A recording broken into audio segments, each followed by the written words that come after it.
लीजिए सुनिए किशोरीलाल गोस्वामी के लिखे उपन्यास खूनी औरत का सात खून का 10वां परिच्छेद माया मेरी यानी समीर गोस्वामी की आवाज में।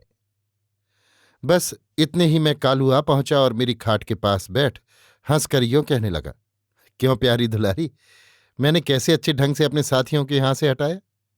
मैं बोली, किंतु इस झूठ का नतीजा क्या होगा।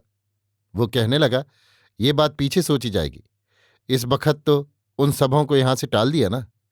जो ये बात मुझे न सूझती तो वे तीनों भला यहां से कभी टलने वाले थे। अच्छा, अब तुम्हें जो कुछ कहना सुनना हो उसे झटपट कह डालो, क्योंकि रात बीती चली जा रही है।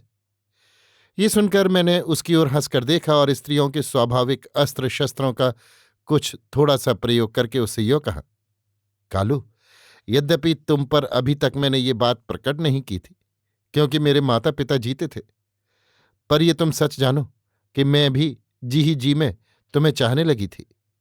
यों कहकर मैंने फिर जरा सा मुस्कुरा दिया, जिससे वो मुआ बिल्कुल घायल हो गया और मेरी ओर बड़ी बेचैनी के साथ देख कर यों कहने लगा, हैं, ये क्या तुम सच कह रही हो। मैंने खांस कर कहा, हाँ हाँ, बिल्कुल ही सच। वो कहने लगा, तब तो ये बड़ी ही खुशी की बात हुई। मैं बोली, लेकिन मेरे लिए तो ये बड़ी दुखदाई बात हुई। वो कहने लगा, तुम्हारी इस बात का क्या मतलब है। मैं बोली, मतलब तो बिल्कुल साफ ही साफ है। अर्थात मैं केवल तुमको चाहती हूं, इसलिए फकत तुम्हारी ही होकर रहना भी पसंद करती हूं। सो यदि तुम भी मुझे सच्चे जी से प्यार करते हो तो मुझे तुम अपनी जोरू की तरह रखो, पंचायती रंडी की भांति न रखो, क्योंकि मैं एक तुम्हारी ही होकर तो रह सकूंगी, पर तुम्हारे उन तीन तीन यारों की टहल चाकरी मुझसे कभी भी नहीं होने की। मेरी इस विचित्र बात को सुनकर वो मूर्ख उछल पड़ा और बोला, हाय प्यारी दुलारी, तो तुमने अब तक ये अपने जी की बात मुझ पर क्यों नहीं जाहिर की थी। अच्छा, कुछ परवाह नहीं, तुम्हारा सारा मतलब मैं अब भली भांति समझ गया। अब तुम जरा न घबराओ, क्योंकि अब तुमको सिर्फ मेरी घरवाली बनने के अलावे और किसी गैर साले की परछाई भी नहीं छूनी पड़ेगी। बस अब तुम कोई फिक्र न करो और थोड़ी देर तक यूं ही पड़ी रहो। मैं अभी लौट कर आता हूं और तुम्हें यहां से निकाल कर ले चलता हूं। यों कहकर कालू उठा और उस कोठरी के बाहर जाने लगा। ये देखकर मैंने उससे पूछा, तुम अब चले कहाँ। वो कहने लगा, मैं उन तीनों को विदा करने जाता हूं। ये सुनकर मैंने बड़े अचरज के साथ उससे पूछा, हैं, ये तुम क्या कहते हो। क्या ये तीनों तुम्हारे कहने से मुझे तुम्हारे हाथ में सौंपकर यहां से चुपचाप चले जाएंगे। वो कहने लगा, उन सालों के 7 पुरखे जाएंगे, फिर भला उनकी तो बिसात ही क्या है। ये कहकर वो अपनी तलवार लिए हुए जब उस कोठरी के बाहर जाने लगा तो मैंने फिर कहा, मेरे हाथ पैर के बंधन तो खोलते जाओ। ये सुन और यो कहकर वो तेजी के साथ मेरे सामने से चल दिया कि नहीं, अभी ठहरो, मैं जब उन सालों को विदा करके लौटूंगा तब तुम्हारे हाथ पैर खोलूंगा, क्योंकि अगर अभी मैं तुम्हारे बंधन खोल दूंगा तो शायद तुम मुझे अंगूठा दिखाकर कहीं खिसक लोगी।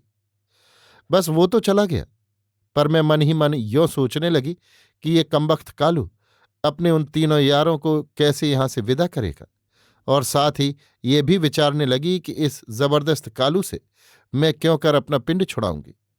मैंने तो मन ही मन ये सोचकर कालू से वो बात कही थी कि यदि वो थोड़ी देर के लिए मेरे पास अकेले में रह जाए तो मैं उसे फुसलाकर अपने हाथ पैर खुलवा लूं और तब मौका पाकर यहां से भागूं। पर मेरा मन चीता न हो सका और मैं उसी खाट पर पड़ी रही। पड़ी तो रही, पर पड़ी पड़ी भी मैं अपने हाथ में बंधे हुए चीथड़ों को दांतों से नोचने लगी। इस काम में मुझे परमेश्वर ने बड़ी सहायता दी, क्योंकि हाथ के बंधन को मैंने दांतों से काट काट कर खोल डाला और तब मैं उठकर खाट पर बैठ गई। ठीक उसी समय मुझे ऐसा जान पड़ा मानो रसोई घर में कुछ लड़ाई झगड़ा हो रहा है। अस्तु मैं फिर उधर ध्यान न देकर जल्दी जल्दी अपने पैर का बंधन खोलने लगी, परंतु इसमें मुझे कुछ देर लगी, क्योंकि वो बंधन रस्सी का था और बड़ी पोढ़ी गांठ लगाई गई थी। किंतु फिर भी मुझसे जहां तक हो सका मैंने अपने पैरों का बंधन भी खोल डाला और तब खाट के नीचे उतरकर अपने कुल देवता को प्रणाम किया। अभी आप सुन रहे थे किशोरीलाल गोस्वामी के लिखे उपन्यास खूनी औरत का सात खून का 10वां परिच्छेद माया मेरी यानी समीर गोस्वामी की आवाज में।